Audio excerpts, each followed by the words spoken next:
Joel, Yes, Ray. we're talking about one of your customers who got canned. He did.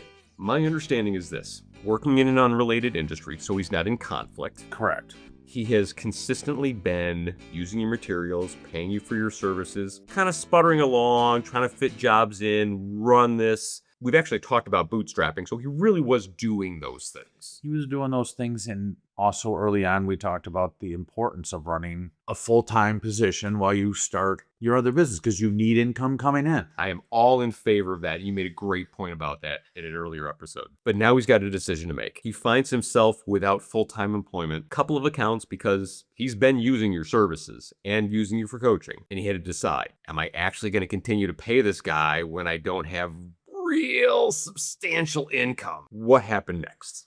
He put into action everything we had talked about prior to being relieved of his duties. By doing that, he did a lot of guerrilla marketing type stuff. What do you mean by that? He made some flyers Mm-hmm. and he started blanketing the community with them Okay. and going around. A lot of people would be discouraged. Oh, I put all these flyers out, but I'm not getting a phone call. What he ended up doing was then he'd go back the next week and reblanket the area with flyers again. So he got the lesson that just because he didn't get a response didn't mean it was a no. Right, because we've talked about it's not a no, it's just not yet. Right. And that's how I've always approached sales with whatever company I've ever worked with. It always seems to work is, hey, I want to be a number 2 in enough places because when the other person drops the ball, I become the number 1. So I think some of that stuck with him. He made sure that my back's against the wall. Do I go out and try to find another job or do I grow my company? And he made the decision he was going to grow his company. It took a little bit, but then he got a call, he got a walkthrough, he presented a contract, he got the work. How did they make him feel? Made him feel like $1 million. Oh, of course. Of course. Hey, I got a sale. Let's play the Rocky thing.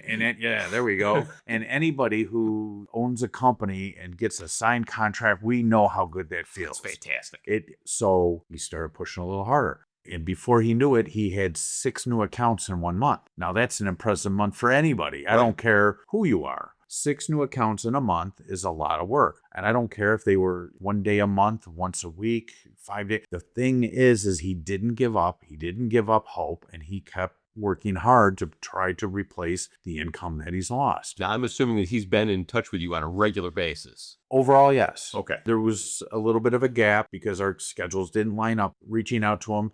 Now, the next session he wants to do with me is, okay, now how do I scale? Ooh. Because I need to start bringing people on. I need to know that I have to, how do I start planning for putting money aside for new equipment at these other ones? Because now I can't use the same equipment everywhere, because now I have to have equipment left in buildings. There was a slight gap that it was because he was trying to figure things out for himself, but he took all the tools that I gave him up front and he utilized them. Now it's allowed him to grow. And now he's at a point where he needs more because he wants to get to the next level. He realizes that he wants to work for himself. And it's much more fun to be your own boss because you only have one person technically to answer to, and that's yourself. We all know that every one of our clients is our real boss, and that's how we figure out if we're doing a good job or not. But not having to do the grind of going in and punching in somewhere, because when you have the satisfaction of walking into a building, cleaning it, and walking out knowing you did a great job, and the clients aren't calling and complaining, and they start referring you to other people, or, oh, now we have this project, because not only has he gotten in to do the work, now he's selling extra services to these clients. That's awesome. So now he's got some floor jobs, some carpet jobs, and these are all things that he's been able to do.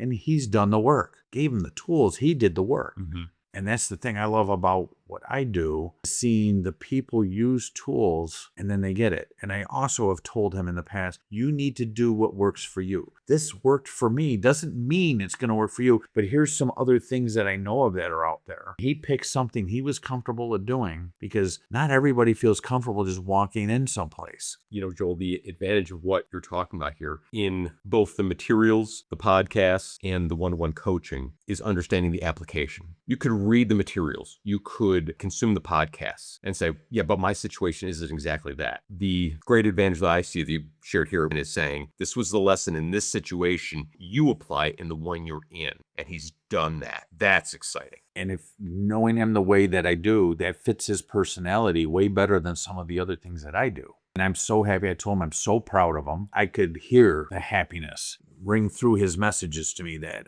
thank you, I appreciate it. I can't tell you how good that makes me feel seeing that the work that I have helped somebody accomplish has grown. And I've been able to already share his story of growth to other customers without dropping names and things like that, but sharing his story about what he's overcome. And it's inspiring other people to dig in and move forward too. Joel, I had a contact reach out fairly recently and ask about my services as a business owner. And their big question really had nothing to do with what I do. It was, how do we help people grow in New York State? Because it's so freaking hard. And the answer simply being, yeah, it is hard. By the way, it's hard in every state. We just have our version of it here. Yes, everybody has their boundaries and their rules, and you have to work within the constraints of wherever you are working from. So, dear listener, have you found yourself bootstrapping your business and getting it going? If you are there, maybe it's time. Maybe it's time to get off your duff, pick up the phone, and contact Joel. Do you really want to go through another year of, it's okay, it's a side job, I don't need to take any more responsibility than this. I should wait for the phone to ring. I should wait for the phone to ring.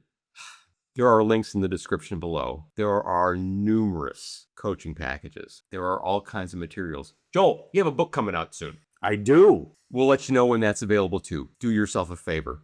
Invest in yourself. Contact Joel. Joel, thank you. Thank you, Ray.